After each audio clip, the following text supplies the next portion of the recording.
Nosotros hemos asignado su participación, son luchas y resistencias del cooperativismo en México, muy relacionada a los últimos comentarios que nos hizo el maestro Ignacio, ¿no? Entonces, bienvenidos compañeros del ESME, aquí estamos disponibles para poderlos apoyar en algún momento.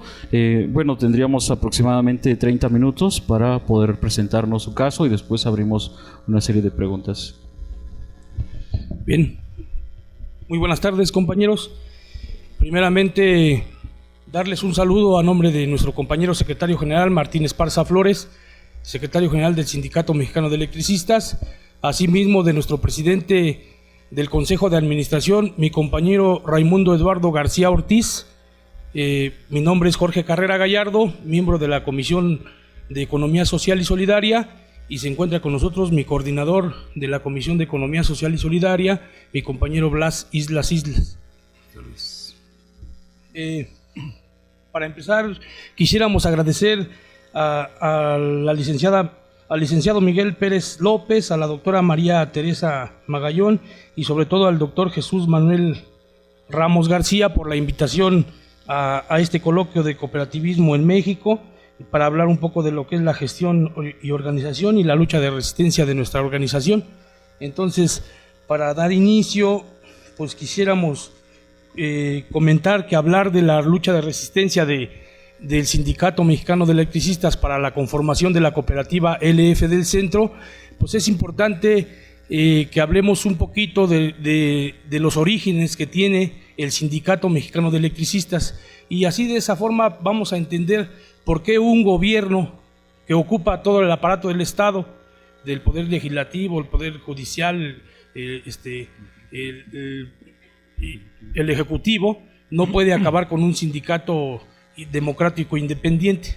Por eso es para nosotros importante que ustedes conozcan un poquito de las raíces del Sindicato Mexicano de Electricistas, y para que no les caiga de extraño que vamos a estar vinculando la lucha de resistencia del sindicato junto con la conformación de la cooperativa, ya que estos tienen pues mucho roce en todo este trayecto.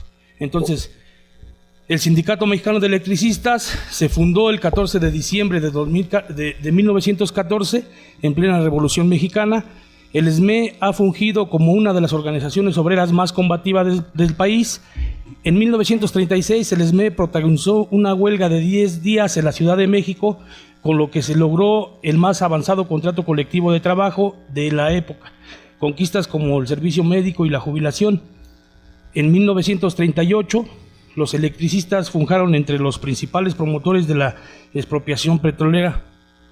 En 1950, los electricistas desplegaron una campaña política popular que culminó con la nacionalización de la industria eléctrica el 27 de septiembre de 1960. En la década de 1980, el ESME fue uno de los principales opositores al neoliberalismo, manteniendo desde entonces su postura contra las privatizaciones y la pérdida de los derechos laborales. Frente a los gobiernos de Zedillo y Vicente Fox, el ESME constituyó frentes populares opositores a la privatización de la industria eléctrica. Esta fue una de las razones por la que en el 2009 Felipe Calderón Hinojosa decretó la extinción de la empresa Luz y Fuerza del Centro. Del 2009 a la actualidad, el Sindicato Mexicano de Electricistas mantenemos una lucha de resistencia para lograr regresar a laborar en el sector energético. Para ello, se han realizado miles de movilizaciones, marchas, mítines, plantones, foros, caravanas, huelgas de hambre, etcétera, etcétera. En la lucha del ESME no ha estado aislado el acontecer nacional. En las movilizaciones de los electricistas hemos asumido con banderas de lucha legítimas como la violencia que existe en nuestro país y la militarización del territorio nacional, los constantes ataques a los derechos humanos laborales, la imposición de las reformas estructurales neoliberales, el proceso de privatización de bienes nacionales y servicios públicos. En el transcurso de la resistencia se crearon nuevos referentes sociales que crecen más y más debido al descontento social. la Asamblea Nacional de Usuarios de la Energía Eléctrica, ANUE, se consolida una estrategia que al día de hoy se muestra en la plataforma de demandas comunes como el borrón y cuenta nueva a los adeudos de energía eléctrica, alto a las tarifas excesivas de la Comisión Federal de Electricidad, por el derecho humano de la energía eléctrica y por la renacionalización del sector energético. La OPT, Organización Política del Pueblo y los Trabajadores, que tiene presencia en gran parte del territorio nacional. La nueva Central de Trabajadores, con más de 80 organizaciones que participan en ella, y crece poco a poco buscando la articulación de las mismas para lograr un frente amplio que obligue a este modelo a cambiar el rumbo en beneficio de la población. Y la Confederación de Jubilados y Pensionados de la República Mexicana, siempre atentos a toda la experiencia política para defender sus derechos a una pensión digna, pero también apoya de manera contundente a los padres de los 43 desaparecidos de Ayotzinapa, apoya a los trabajadores despedidos de Mexicana de Aviación. Apoyamos en su momento al movimiento Yo Soy 132. Apoyamos a los padres de los niños de la guardería ABC. Apoyamos a los compañeros de Atenco. Apoyamos en su momento a los jornaleros de San Quintín. Conocer la historia de lucha del Sindicato Mexicano de Electricistas es adentrarse a la explicación de nuestro pasado político inmediato. El ataque a nosotros, los trabajadores electricistas, nos permiten entender de mejor manera el acontecer político actual, descubriendo que ante nuestros ojos se desarrolló la criminalización de los trabajadores por los medios de comunicación, la violación a los derechos humanos por el Poder Ejecutivo y la incapacidad del Poder Legislativo para poder legislar conforme a derecho, y dejando un descontento social en contra del Congreso por su incapacidad para legislar. Para esto voy a dar el uso de la palabra a mi compañero Blas La Isla para que siga con la intervención. Bien, buenas tardes. El tema que vamos a desarrollar el día de hoy, agradezco a mi compañero Jorge que nos da una breve introducción a lo que es la historia de nuestro Sindicato Mexicano de Electricistas. Definitivamente, si nosotros pretendemos hablar de nuestra cooperativa LF del Centro, no podemos dejar de lado al Sindicato Mexicano de Electricistas, ya que pues, venimos de una lucha social, somos un sindicato hoy por hoy consolidado, y estamos en ese tenor ahorita de echar a andar nuestra cooperativa. Pero bueno, el tema que nos trae el día de hoy se llama Luchas y Resistencias del Cooperativismo en México. Nuestra cooperativa es una cooperativa que nace a partir de un movimiento social que es generado por el decreto que extingue nuestra fuente de empleo. Si nos permiten, vamos a dar inicio en ese tenor, hablándoles de cómo la vida de miles de electricistas del SME da un giro de 180 grados en el año 2009. En este caso tendremos que hablar de lo acontecido a partir de las elecciones que se llevaron a cabo en las instalaciones del Sindicato Mexicano de Electricistas para nombrar a nuestro secretario general. En nuestro sindicato había dos procesos electorales. La mitad de nuestro comité central se nombraba en años pares y la otra mitad en años nones. En el año 2009 se tendría que hacer las votaciones para nombrar al secretario general. En los años pares se nombraba al secretario del Interior, la mitad del comité y la mitad del comité. Con esto el sindicato no se quedaba sin protección jurídica en ningún sentido. Entonces, en las elecciones del 2009 se presentan dos planillas. La planilla naranja, autonombrada Transparencia Sindical, encabezada por el entonces tesorero de nuestro sindicato, Alejandro Muñoz Reséndiz, y la otra, la planilla verde, nombrada Unidad y Democracia Sindical, encabezada por nuestro compañero Martín Esparza Flores, secretario general de nuestro sindicato. En una votación muy, muy cerrada, y después de hacer el recuento 3-4 veces los escrutadores de la planilla opositora, se nombra, se dictamina, después de contar varias veces, sale triunfante la planilla oficial, con una pequeña diferencia, como lo comentaba hace un momento. Fue una votación muy cerrada y fue una diferencia de 356 votos. Alejandro Muñoz no acepta este resultado, argumentando que habían votado compañeros que ya habían fallecido. Lo que comentaba el compañero Nacho López Carvajal, ¿no? Esas técnicas del PRI y demás, que él argumentaba que habían venido a votar compañeros fallecidos, que habían votado compañeros separados, y que algunos de los compañeros que votaron lo hicieron hasta 2 o 3 veces. Eso es algo que definitivamente no lo logró comprobar, ¿no? Eso es, pues, prácticamente es mentira. Los que seguimos el proceso electoral muy de cerca y fuimos actores físicos de esa situación, nos dimos cuenta de cómo estuvo. Sí, efectivamente, muy cerrada la votación, pero no en ningún momento ninguna de esas prácticas que comenta Alejandro Muñoz. Entonces él, al no aceptar el fallo final, presenta una demanda en la Junta Federal de Conciliación y Arbitraje. Y con esta demanda da apertura al gobierno para que intervenga en los asuntos internos del sindicato, violando así su autonomía. Es decir, nuestro sindicato, el gobierno no se debe de meter para nada con los procesos electorales de los sindicatos, y menos de los sindicatos autónomos, ¿no? Entonces, él con esta demanda da apertura para que el gobierno se meta. El 14 de julio de ese mismo año, la planilla ganadora toma protesta, pero el tema de la toma de protesta es un asunto interno de los propios sindicatos, pero el gobierno se inventa la famosa toma de nota, que es una especie de reconocimiento que les da el propio gobierno a los sindicatos o a los comités ejecutivos de los diferentes sindicatos. Entonces, con esa toma de nota, ellos deciden quién sí y quién no puede representar a los sindicatos. Entonces, después del proceso electoral normal que se dan, se tiene que recabar las actas y todo, y se presentan en la Secretaría del Trabajo a solicitar la toma de nota. En la Secretaría del Trabajo estaba encabezada en ese momento porque nosotros decimos y aseguramos que ha sido el peor secretario de Trabajo en la historia de nuestro país. Javier Lozano Alarcón le niega la toma de nota a nuestro Sindicato Mexicano de Electricistas, según ellos, porque encuentran irregularidades. Desde ahí ya se empezaba a notar el golpe que le iban a dar a nuestro propio sindicato. Entonces ellos dicen que no dan la toma de nota porque hubo irregularidades en el proceso electoral.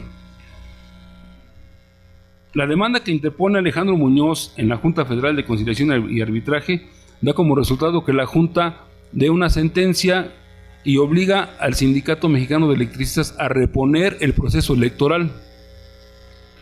Este proceso electoral se lleva a cabo en las instalaciones del sindicato y se registra solamente una planilla. Alejandro Muñoz, al ver que ya no iba a poder contender, se retira de las actividades electorales, y entonces se hace una sola planilla con una urna de cristal donde todos íbamos y depositábamos nuestro voto en la urna. Se cuentan los votos de manera abierta.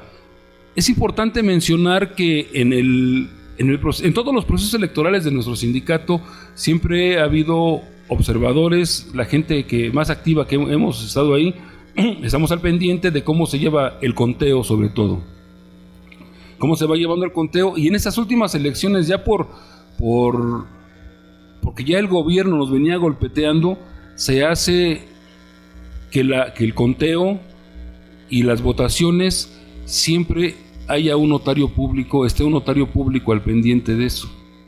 Entonces, cuando el notario público da fe de que se llevó todo con legalidad, inclusive los escrutadores de Alejandro Muñoz, existe un video que lo traemos, pero dura más o menos 10 minutos, nos llevaría mucho tiempo pasarlo, donde ellos aceptan y reconocen que mi compañero Martín Esparza fue el ganador, y entonces todos dijimos, bueno, pues ya no, aquí se acaba esa situación. El notario público está presente. El problema fue que esos compañeros escrutadores que representaron a Alejandro Muñoz, a partir de que ellos aceptan el fallo final, reciben una llamada y se van y no firman las actas. Entonces, al no firmar las actas, pues aunque el notario esté presente, no da fe el notario, y la Secretaría de Trabajo, que ya venía vinculada con Alejandro Muñoz para darnos un golpe, pues empiezan así todo ese proceso, ¿no? Entonces se repone el proceso, y bueno, el 24 de septiembre el ex tesorero Alejandro Muñoz, por debido a las cuestiones que había venido atentando contra nuestro propio sindicato y aplicándole el estatuto, es removido de su cargo por mandato de la propia Asamblea General. Es importante mencionar que nuestro sindicato, siendo un sindicato democrático, siempre su máxima autoridad ha sido la Asamblea General. Entonces, la Asamblea General da la orden de que este compañero o ex compañero fuera destituido de su cargo, y entonces se da por terminado su participación en la tesorería de nuestro sindicato.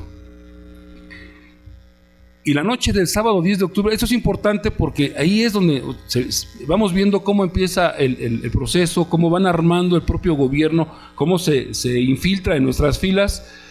Y la noche del 10 de octubre, en la noche del 10 de octubre del 2009, aproximadamente entre las 10 y las 11 de la noche, se toman por asalto las instalaciones de la empresa Luz y Fuerza del Centro.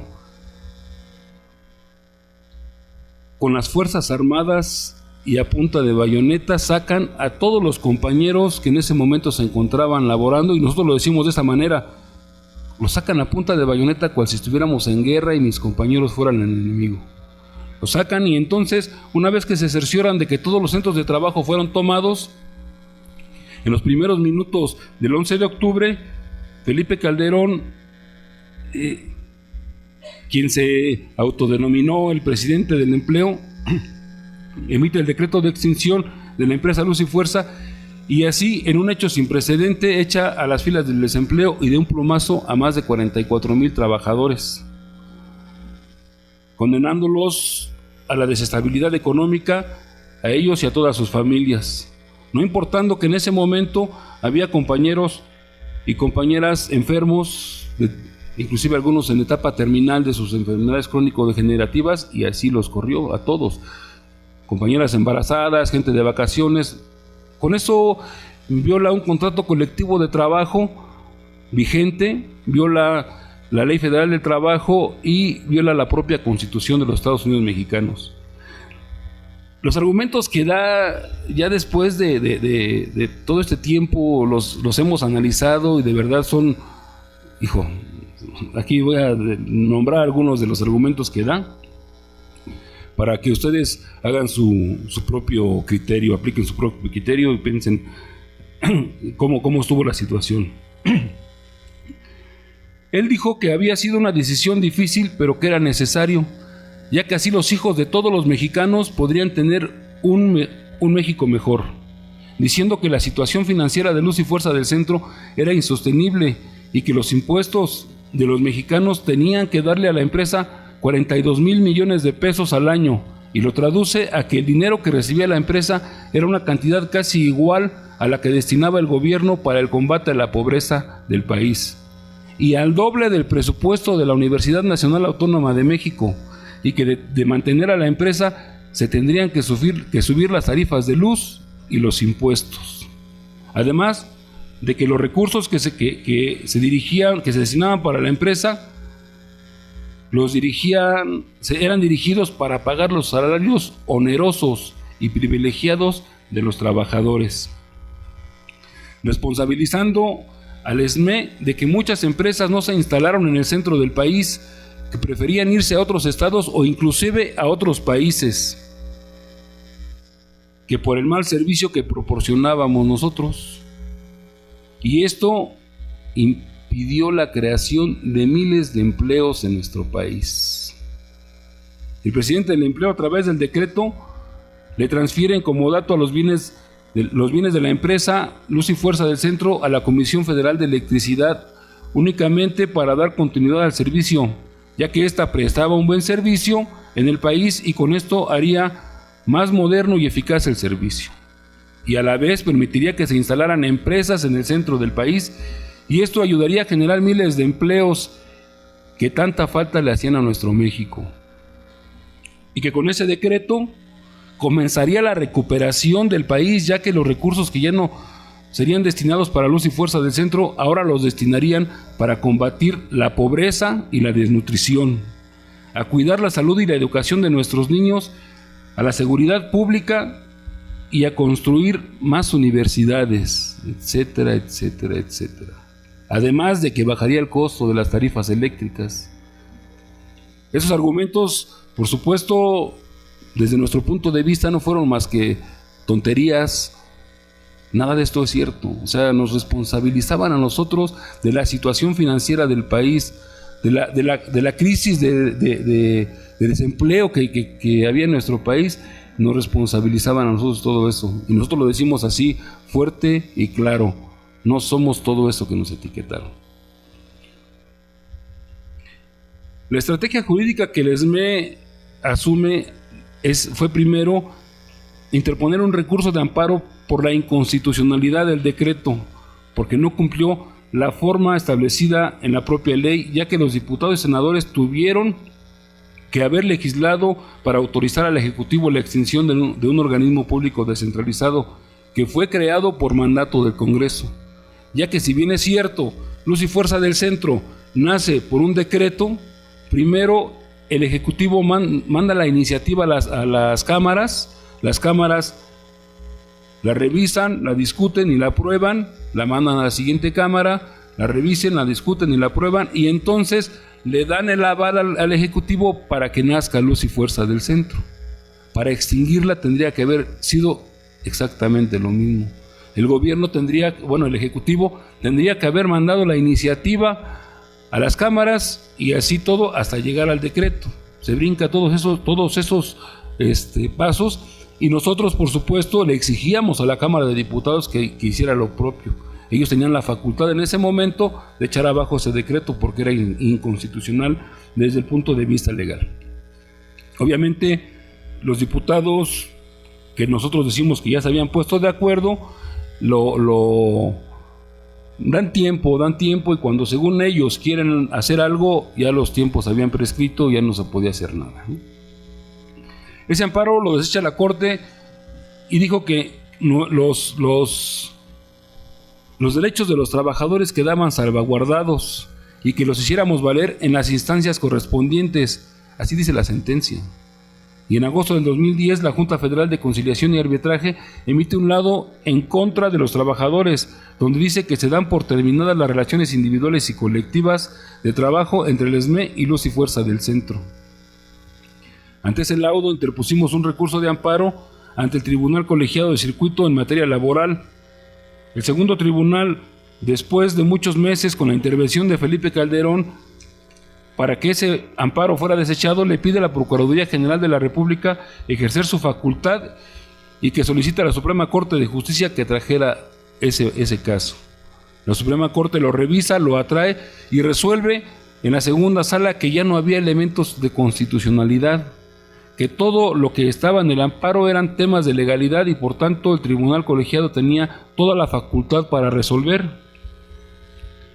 Así fue que en septiembre del 2012 los 3 magistrados en materia laboral de este tribunal resuelven en favor del Sindicato Mexicano de Electricistas y dicen que las relaciones colectivas e individuales no pueden terminar para los trabajadores por caso fortuito o causa de fuerza mayor, que ese fue lo primero que dijo el Ejecutivo cuando lanzó el decreto, que había sido por caso fortuito y causas de fuerza mayor. Y entonces, por caso fortuito, dijo el segundo tribunal, que no puede haber sido por caso fortuito porque se pudo haber evitado o corregido lo que estuviera mal, ni por causa de fuerza mayor porque no fue ni un terremoto, ni un tsunami, ni un asunto natural. La industria eléctrica no se acabó, ahí estaba. Y la administraba la Comisión Federal de Electricidad. Por tanto, como estábamos en el apartado A del artículo 123 constitucional, nos permitía que se mantuvieran los trabajadores y dice que el patrón sustituto fuera la Comisión Federal de Electricidad y condena a la Junta Federal de Conciliación y Arbitraje a emitir otro laudo, y sentencia a la Comisión Federal de Electricidad a que fuera nuestro patrón sustituto, a reinstalarnos en sus filas y a pagarnos todos los salarios caídos. Ya habían pasado las elecciones. En ese momento estaba el intercambio de la presidencia de la República, y bueno, se ponen de acuerdo, y los que salían de la presidencia pues ya dan su último golpe, en este caso Felipe Calderón, en contubernio con los entrantes. Y entonces la Corte dice que el patrón sustituto, dice que los 3 magistrados se equivocaron, dice que no hubo sanción para los magistrados. Simplemente con esta resolución dejan firme el laudo de la terminación de las relaciones colectivas de trabajo el día 30 de enero de 2003, dando unos argumentos increíbles, diciendo que el presidente de la República no podía ser el patrón sustituto, cuando nosotros nunca pedimos que el presidente de la República fuera nuestro patrón sustituto. Nosotros pedíamos que la Comisión Federal de Electricidad fuera el patrón sustituto, porque éramos 2 entes que nos dedicábamos a lo mismo, la infraestructura ahí estaba, y bueno, la Corte da sus argumentos y echa abajo ese amparo que habíamos logrado. Entonces me voy a ir un poquito más rápido porque ya nos queda poco tiempo. No pensé que el tiempo caminara tan rápido. Vamos a omitir algunas cosas que son importantes, pero bueno, nuestro sindicato, es importante mencionar que en más de 100 años de historia de solidaridad de nuestro sindicato, al momento del golpe prácticamente nos quedamos solos, salvo algunas honrosas excepciones que sí nos apoyaron. Algunos sindicatos fuertes y grandes que habíamos apoyado nosotros nos dieron la espalda. Algunos comentan que porque el gobierno los había amenazado. Entonces nos toca remar contra corriente,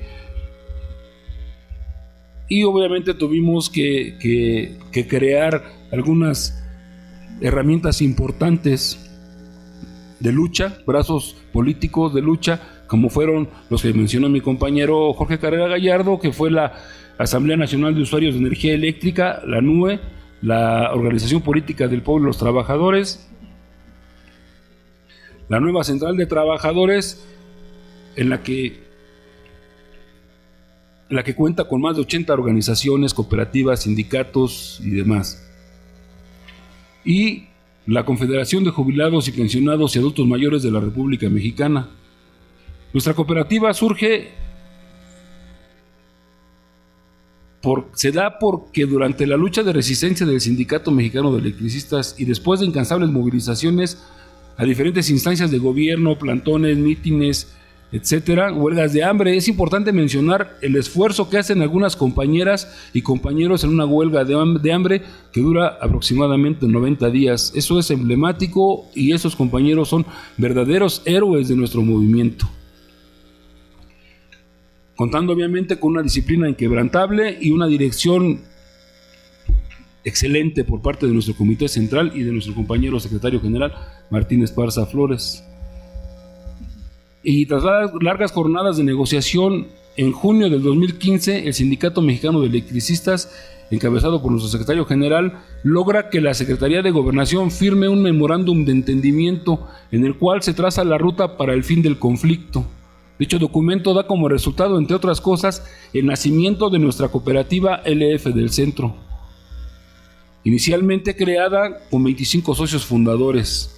En octubre del 2016 se lleva a cabo la primera Asamblea General histórica de nuestra cooperativa LF del Centro, en la cual se da el informe por parte del presidente en turno y se toman los acuerdos para nombrar a los nuevos consejos, comisiones y unidades productivas.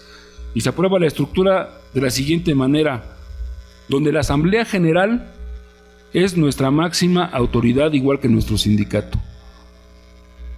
Se forma un consejo de administración que consta de un presidente, un secretario y un tesorero. Se forma el consejo de vigilancia, se forman 4 comisiones: la Comisión de Educación Cooperativa, la Comisión de Economía Social Solidaria, la Comisión de Previsión Social y la Comisión de Conciliación y Arbitraje. De la misma manera se crean 8 unidades productivas: la unidad productiva de fábricas y talleres, la unidad productiva de distribución, producción, construcción, comercial, telecomunicaciones, la unidad productiva de administración e inteligencia de negocios y la unidad productiva de proyectos alternativos. Después de más de 100 años en los sectores estratégicos del país, especialmente en el sector eléctrico, con nuestra empresa que teníamos, Luz y Fuerza del Centro, en la actualidad estamos iniciando nuestras operaciones a través de una sociedad cooperativa que en su objetivo social ofrece una gran gama de productos y servicios, es decir, todos los productos y servicios. Nosotros, Luz y Fuerza era una empresa autosustentable en la que teníamos todo: fábricas, talleres, mantenimientos. La empresa no contrataba prácticamente nada de afuera.